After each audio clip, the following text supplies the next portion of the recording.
Halo teman-teman semua, balik lagi bersama dengan Story 3M, di mana kita kali ini akan menceritakan alur cerita dari manhwa yang berjudul Second Life Ranker. Baiklah, tidak perlu berlama lagi, langsung saja kita masuk ke dalam alur ceritanya. Farak berpikir sekarang semuanya jadi masuk akal, terlebih dia langsung muncul ketika Akasa sudah sekarat setelah bertarung melawan mereka. Farak yang sangat marah mengatakan dirinya tahu jika dialah penyebab dari semua ini, jadi dirinya akan segera membunuhnya. Karena kedua raja ini setingkat dengan Hargan, maka sudah sewajarnya jika dirinya akan mendapatkan karma dan juga token yang banyak jika berhasil membunuh mereka berdua. Seketika itu, Jungwoo menebas kepala Farak dengan sangat mudah dan sistem langsung memberikan karma tambahan padanya. Kranum yang baru saja menyadarinya tentunya sangat terkejut karena hanya dengan ulah satu manusia saja semuanya bisa menjadi sangat kacau. Meskipun Kranum tahu jika dirinya tidak akan bisa selamat seperti Farak, tapi dia tetap memutuskan untuk bertarung sampai mati. Beberapa saat kemudian, Jungwoo berhasil mengalahkan Raja Goblin dan membuat beberapa monster lemah memilih untuk melarikan diri. Akan tetapi, beberapa monster masih memilih untuk bertahan di sana, jadi Jungwoo akan menghabisi mereka semua yang tidak mau menyerah. Jungwoo tidak ingin menghabiskan tenaganya untuk mengejar mereka yang kabur, karena di sini dirinya sudah mendapatkan banyak sumber daya yang bisa diserap. Semakin banyak dirinya menyerap, maka semakin kuat dan cepat perkembangannya, terlebih tidak ada akhir dari ketamakannya untuk terus menjadi kuat. Setelah menyerap ratusan monster lebih, Jungwoo tentunya merasa kelelahan dan harus segera beristirahat. Terlebih lagi, dirinya juga harus mencari tempat persembunyian untuk melanjutkan progres perkembangan tubuh naganya. Namun sebelum itu, Jungwoo harus menyingkirkan satu pengganggu dan Jungwoo kemudian mengatakan agar dia segera keluar. Bayin yang keluar tentunya mengatakan sungguh mengesankan karena dia bisa mengetahui keberadaannya. Jungwoo mengatakan hanya orang bodoh saja yang tidak bisa merasakan keberadaannya, terlebih dia tidak bisa mengontrol emosinya. Bayin berpikir jika orang ini memang sungguh monster, tapi jika dirinya bisa mengambil kekuatan dan semua yang sudah dia miliki, maka semua itu akan terbayarkan. Bayin mengatakan dirinya akan mengambil kekuatan monster yang sudah dia dapatkan itu, tapi Jungwoo menanyakan bagaimana dia akan melakukannya. Bayin mengatakan dirinya tahu jika dia sudah kelelahan setelah menyerap banyak monster, tapi Jungwoo mengatakan memangnya dia bisa mengambilnya jika dirinya sudah kelelahan. Jungwoo mengatakan kalau dia berpikir jika dirinya datang kemari sendirian, maka dia salah besar. Seketika itu, sebuah anak panah meluncur mengenai kepalanya Bayin dan membuatnya langsung tewas di tempat. Galiat yang datang mengatakan dirinya mengira ada sesuatu yang aneh dengan hutan yang berantakan, jadi apakah semua ini adalah ulahnya?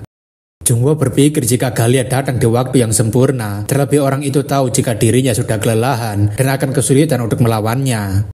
Galiat menanyakan kenapa dia seperti tertawa, tapi Jungwoo berpikir mungkin ini seperti sebuah takdir dan sekarang dirinya bisa beristirahat.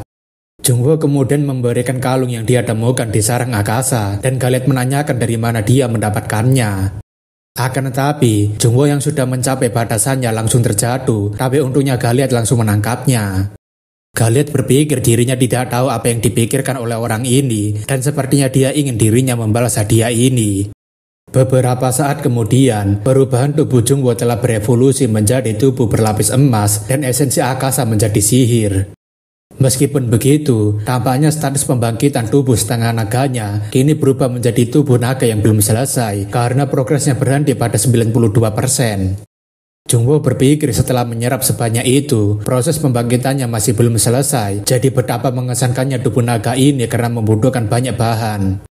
Selain itu, statusnya juga naik dengan sangat drastis selama pertarungan sebelumnya, bahkan sirkulasi sihirnya meningkat banyak. Jungwoo berpikir jika perasaan ini terasa asing dan familiar di saat bersamaan, bahkan rasanya seperti dirinya sedang menumbuhkan lengan baru. Dikatakan, ada perbedaan besar dalam jumlah sihir tergantung bagaimana menggunakannya, jadi sekarang dirinya bisa menggunakannya dengan bebas. Selain itu, inderanya jadi jauh lebih tajam, matanya jadi menjadi lebih sensitif pada cahaya, dan ini terasa seperti hidungnya akan mati rasa karena aroma. Galiat yang datang mengatakan meskipun dia sudah bangun, tapi dia baru saja sadar, jadi jangan kemana-mana sebelum inderanya kembali normal. Galiat mengatakan dirinya memberikan sedikit bantuan padanya, tapi Jungwoo menanyakan apa maksudnya. Galiat mengatakan bukankah dia sedang memperkuat tubuhnya, tapi dia membutuhkan tempat yang aman, jadi dia memberikan kalung itu sebagai imbalan dan Jungwoo membenarkan. Galiat mengatakan metodenya itu salah besar, karena jika dia mengkonsumsi inti ular akasa yang besar, tapi sebelum itu dia juga mengkonsumsi sesuatu yang setara dengan itu. Singkatnya, tubuh seorang manusia tidak akan bisa mencerna kekuatan itu secara bersamaan, bahkan itu bisa menyebabkan tubuhnya kehilangan kendali ataupun meledak. Galiat meminta agar dia tidak gegabah mengkonsumsi sesuatu seperti itu, kecuali dia adalah seekor naga, dan Jungwo rasa jika Galiat tidak tahu jika tubuhnya sedang dalam proses pembangkitan tubuh naga. Jungwo rasa jika Galiat melakukan ini karena dirinya memberikan kalung itu, lalu Jungwo menanyakan apakah dia mengurangi gangguan sihirnya dengan merubah sirkulasinya.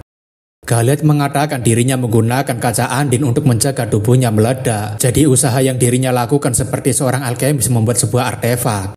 Jungwo mengatakan dirinya berterima kasih karena dia sudah membantunya, tapi Galiat mengatakan apakah dia pikir ucapan terima kasih saja sudah cukup. Jungwo mengatakan dirinya akan datang kembali untuk membayar hutangnya, tapi Galiat mengatakan jangan berbicara hal yang tidak berguna seperti itu. Selain itu, Galiat sebenarnya lebih ingin berterima kasih padanya karena dia telah mengembalikan benda paling berharga ini padanya. Air suci andin adalah salah satu teknik rahasia Galiat di mana tekanan sihir yang terkandung di dalamnya sangat luar biasa dan dia mampu mengalirkannya pada seseorang. Jungwo sebenarnya penasaran bagaimana teknik itu bisa membantunya menyerap sihir lebih efisien, bahkan tubuh dan inderanya jauh lebih berkembang daripada aslinya. Galiat mengatakan agar Jungwo beristirahat lebih lama lagi, kecuali dia memiliki kemampuan penyembuhan super, tapi Jungwo tidak mendengarkan perkataan Galiat sama sekali. Galiat berpikir jika dirinya memberitahu orang lain bahwa bocah ini terbaring sakit selama beberapa waktu, sepertinya tidak akan ada yang percaya jika dia sudah sembuh. Galiat heran kenapa bocah ini sangat baik dalam menggunakan Sunpo, seperti dia sudah menggunakannya bertahun-tahun. Jungwo rasa jika perbedaan antara menggunakan sihir sangatlah mencolok, bahkan hanya dengan 1% saja, dirinya bisa membuat Sunpo-nya jauh lebih cepat. Jungwo berpikir apa yang akan terjadi jika dirinya sudah menyempurnakan kebangkitannya, apakah dirinya bisa menggunakan sihir lebih efisien lagi. Namun sebelum itu, Jungwo rasa jika dirinya harus segera memeriksa hadiah dari misinya terlebih dulu, karena dirinya belum sempat memeriksanya. Jungwo kemudian mendapatkan sebuah gelang hitam, di mana gelang itu adalah sesuatu yang sangat berharga bagi seseorang, dan Akasa selalu menunggu pemiliknya untuk kembali. Kemampuan gelang hitam ini diantaranya adalah Soul Reaper yang dapat mengambil arwah para korban beserta dengan ingatan dan kekuatan semasa hidup dan kebencian mereka. Kemudian ada ujung pisau hitam yang dapat dirubah ke sihir dengan menggunakan properti kegelapan dan juga dapat memberikan efek kutukan. Akan tetapi, beberapa kemampuannya masih tersegel karena Jungwo masih belum memenuhi kriteria untuk membuka semua kemampuannya. Jungwo rasa jika kemampuan asli dari pemilik gelang ini adalah kekuatan asli dari pemilik yang memakainya.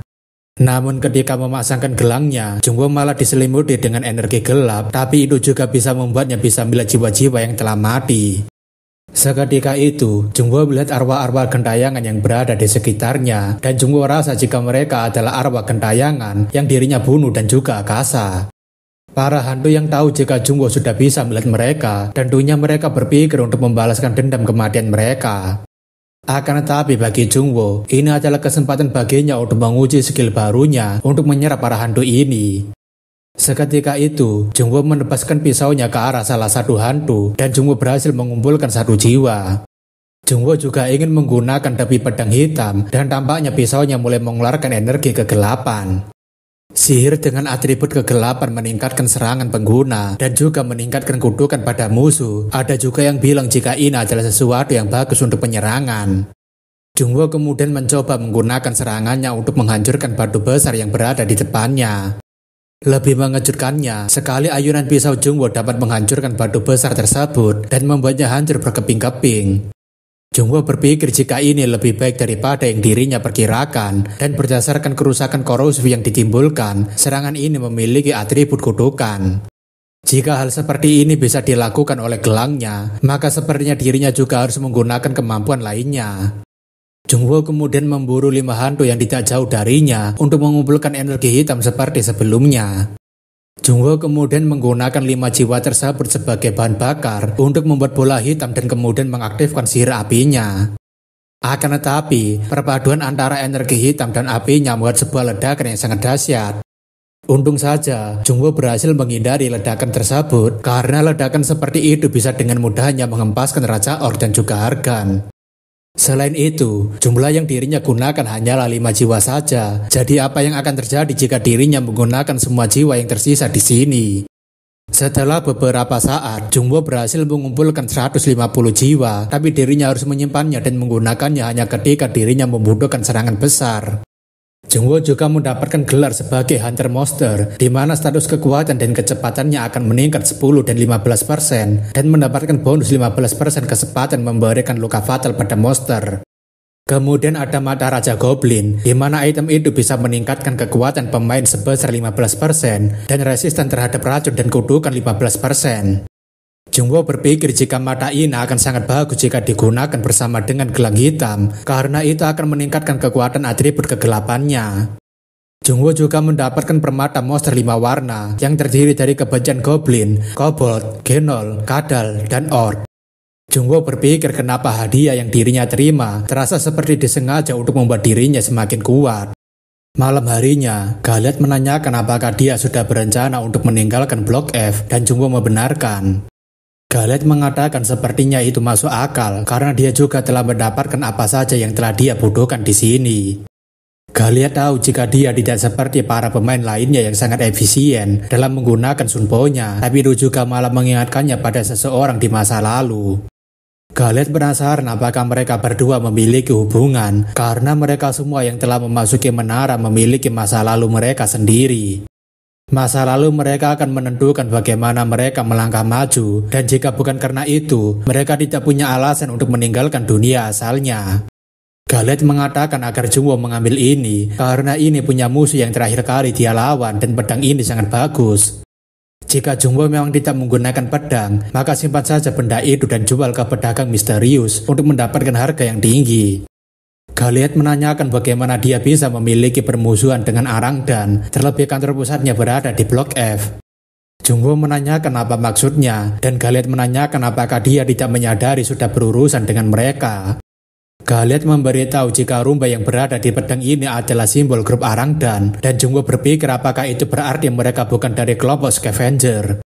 Jungwoo ingat jika adiknya berhadapan dengan grup Scavenger, jadi apakah Arangdan sebenarnya menjalankan grup ini dari balik layar dengan alasan keamanan publik? Jungwoo tersadar jika arah yang sedang dituju oleh Doyle Duncan adalah grup Arangdan. Meskipun Doyle Duncan memang kuat, tapi jika musuhnya adalah Arangdan, itu akan menjadi cerita yang berbeda karena mereka memiliki hubungan dengan pedang Azure Sword. Tidak mungkin bagi mereka berdua saja untuk menghadapi kekuatan pedang Azur, karena klan itu juga pernah menghadapi Ardia. Jika mereka berdua menghadapi grup itu, maka rumor mereka akan langsung tersebar, namun sepertinya kabar tentang mereka masih belum terdengar sampai kemari. Jungwoo berpikir apakah mereka bisa dimasukkan sebagai teman dekat atau teman jauh, apakah dirinya ingin terlibat atau tidak dalam urusan ini. Jungwoo heran kenapa dirinya sampai memikirkan mereka berdua sampai sejauh ini, padahal mereka hanya bersama tidak terlalu lama. Jungwoo berpikir apakah itu karena buku harian adiknya yang mengatakan jika dirinya adalah pahlawannya dan dia ingin rasa sakitnya tidak mengubah kepribadiannya. Ada 5 pedang yang menusuk jantung adiknya, dan mereka lah yang menjadi target utama dari balas dendamnya. 3 pedang yang menusuk itu adalah pedang yang berasal dari seseorang yang disebut sebagai raja dan memimpin tower saat ini. 1 orang lagi adalah orang yang dia sayangi, dan satunya lagi adalah seseorang yang disebut sebagai teman dekatnya.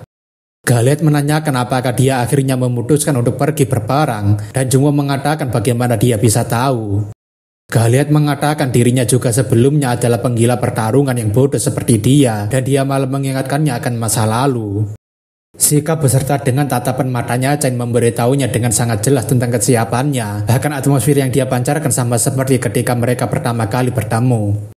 Galiath menanyakan apakah dia perlu bantuannya, dan Jungwoo berpikir itu akan jauh lebih mudah jika Galiath membantunya. Akan tetapi, menyelamatkan Doyle Duncan bukanlah tujuan utamanya, karena dirinya akan mengguncang klan pedang Azur dengan menghancurkan para keparat Arangdan itu. Jungwoo mengatakan tidak perlu, tapi Galiath menanyakan kenapa, dan Jungwoo mengatakan ini adalah peperangannya. Galiath mengatakan itu tidak akan mudah untuk dilakukan, tapi Jungwoo mengatakan dirinya sudah tahu itu. Galiath mengatakan kalau begitu semoga beruntung, dan Jungwoo berpamitan dengan menganggukkan kepalanya. Jungwo berpikir kenapa pedang ajur terus membangun ladang manusia. Sejujurnya menjalankan ladang manusia sangatlah tidak efisien. Jika tujuan mereka hanya dengan menjara pemain, mereka cukup mencurinya saja, tapi mereka sampai menjalankan ladang manusia setelah mengalahkan Ardia. Jungwo rasa jika ada sesuatu yang mencurigakan, sesuatu yang besar namun tidak disadari oleh publik, jadi dirinya akan mencarinya dan menggunakannya dalam rencananya. 8 klan besar sudah menyakiti dan menghancurkan Ardia, khususnya pedang ajur, orang yang mengarahkan pedangnya ke jantung adiknya. Ini memang lebih cepat daripada perkiraannya, tapi sepertinya perang memang akan segera dimulai, jadi dirinya perlu bersiap sepenuhnya. Karena sisa waktunya kurang dari 4 hari, dirinya akan mengatasi grup Arangdan dalam 1 hari saja untuk menyelesaikan tutorial dalam waktu yang tersisa. Jungwo berencana untuk membuat mereka panik dan terus menyerang mereka tanpa memberikan mereka waktu untuk beristirahat, dan setelah mereka kelelahan, dirinya akan menyerang mereka di tempat yang fatal. Jungwo akan memastikan jika markas pusat Arangdan akan hancur sepenuhnya tanpa menyisakan apapun di sana. Sekarang kita berada di Blok F, lebih tepatnya kita berada di markas utama Arangdan. Seseorang mengatakan mereka masih belum berhasil menemukannya, dan Buil mengatakan pria itu suka sekali membuat masalah dimanapun. Buil tidak menyangka jika orang itu bisa menghancurkan 70% kekuatan mereka dengan membuat kekacauan di antara para monster, bahkan para anggota baru mereka sudah dilenyapkan. Tidak akan heran jika seseorang akan berpikir jika Arangdan akan hancur, jadi apapun yang terjadi dirinya harus membangun Arangdan kembali sebelum orang dari pulau itu sadar. Akan tetapi, hanya tersisa waktu 3 hari lagi untuk mengembalikan kekuatan Arangdan, dan dirinya pasti akan menerima hukuman jika lalai dalam tugasnya. Buil sepertinya hanya ingin menemukan satu solusi saja, yaitu dengan segera menyempurnakan benda itu untuk menghindari hukumannya. Jika dirinya berhasil menyempurnakannya, maka mendapatkan posisi peringkat tinggi sudah terjamin. Terlebih orang itu menegaskan dalam perkataannya bagaimana benda itu bisa dibuat. Alasan kenapa benda itu masih belum selesai dibuat adalah karena bahan manusia dan monsternya selalu kurang. Namun beberapa saat, Buil berpikir sepertinya dirinya baru saja mendapatkan bahan berkualitas tinggi untuk melakukan penyempurnaannya. Buil rasa jika dirinya bisa mengambil keuntungan dari pria bertopeng itu, dan dia mungkin berkaitan dengan situasi sekarang. Buil kemudian mengatakan agar dia segera mencari Chen di setiap sudut lokasi Black F dan bawakan dia padanya. Buil berpikir untuk saat ini dirinya akan menggunakan bahan yang sudah ada di tangannya dan melanjutkan progresnya. Beberapa saat kemudian, Buil mendatangi Khan dan Doyle yang sudah babak belur dihajar oleh pasukan Arangdan. Khan menanyakan omong kosong apa yang dia katakan lagi pada mereka, tapi Buil mengatakan dirinya hanya kemari untuk memberitahunya sesuatu. Buil mengatakan jika mereka berdua akan menjadi bahan untuk memperkuat batu yang sedang mereka buat. Alasan kenapa grup Arangdan dan penjara bersatu adalah untuk membunuh para pemain, di mana karma untuk membuat sebuah produk melalui eksperimen adalah sesuatu yang seharusnya tidak pernah ada. Buil mengatakan awalnya mereka ingin melelehkan mereka menjadi esensi, tapi mereka tidak memiliki cukup banyak waktu untuk melakukannya. Sambil meninggalkan mereka, Buil mengatakan mereka berdua beruntung karena rasa sakitnya akan segera berakhir lebih awal daripada yang direncanakan oleh mereka. Khan berpikir dirinya tidak peduli jika harus mati karena kecerobohannya yang telah menyerang Arangdan secara sembarangan. Akan tetapi ketika melihat Doyle, itu hanya membuatkan semakin bersalah saja padanya. Doyle adalah bocah yang baik yang meninggalkan rumahnya dan mengikuti dirinya karena dia percaya dan menganggapnya sebagai saudara. Khan berharap dirinya bisa membebaskan Doyle dari sini meskipun dirinya nanti akan mati ketika berusaha mengeluarkannya. Khan berpikir ini semua sia-sia dan tidak ada bedanya dengan dirinya yang dulu yang tidak bisa melakukan apapun. Namun bersamaan dengan itu, sebuah ledakan hebat mengguncang ruang bawah tanah dan membuatkan peserta dengan Buil sangat terkejut. Buil berpikir memangnya barusan itu apa, padahal bangunan ini dibuat untuk menahan guncangan gempa, tapi bagaimana bisa sampai bergetar seperti tadi? Namun tak lama, seseorang memberitahu jika mereka mendapatkan masalah karena ada seorang penyusup yang menyerang mereka. Buil tentunya berpikir kenapa harus sekarang, tapi dia kemudian mengatakan sekarang di mana penyusup kurang ajar itu berada. Di dalam tembok markas, pasukan Arangdan berkumpul seperti orang yang ketakutan, bahkan mereka bingung bagaimana caranya menghentikan orang ini. Mereka bertanya dari mana asalnya, dan apakah dia tidak takut pada Ajur Sword yang menjadi pendukung mereka. Akan tetapi, Jungwoo yang datang tentunya tidak peduli karena mereka sendiri sedari awal sudah mengincarnya. Seketika itu, Jungwoo menggunakan Goblin Fate untuk mendekati mereka dan pasukan Arang dan mengatakan untuk segera menghentikannya. Akan tetapi karena pergerakan Jungwoo yang terlalu cepat, membuat pasukan Arang dan telat untuk bereaksi terhadap serangan kejutan darinya. Dengan mudahnya, Jungwoo berhasil mengalahkan pasukan Arang dan yang merepotkan, sekaligus menyerap kekuatan vitalitasnya. Selain itu, mata Raja Goblin yang dikalungkan juga membantunya untuk merasakan bahaya dari lokasi yang tidak terlihat. Dengan begitu pula, Jungwoo dapat bereaksi lebih cepat untuk menghindari serangan yang tidak dapat dijangkau oleh penglihatannya. Pasukan Arang dan tentunya tidak percaya jika orang ini benar-benar bisa menghindari serangan dari titik butanya. Tanpa memberikan mereka kesempatan untuk bernafas, Jungwoo tentunya langsung menyerang mereka menggunakan ujung pisau hitam dan membuatnya berhasil mengumpulkan jiwa sebanyak 118. Pasukan Arang dan yang tahu jika mereka tidak bisa mengalahkannya, tentunya memilih untuk melarikan diri dari monster ini. Namun tentu saja, Jungwoo tidak akan membiarkan mereka lolos begitu saja dan memberikan kembang api kejutan pada mereka. Pasukan Arang dan tentunya menanyakan apakah dia juga bisa menggunakan sihir, tapi bagaimana dia bisa melakukannya. Jungwoo tentunya memberikan tatapan dingin pada mereka hingga membuat mereka berdua hanya bisa membeku ketakutan. Jungwoo mengatakan jika mereka tidak segera datang padanya, maka dirinya lah yang akan mendatangi mereka.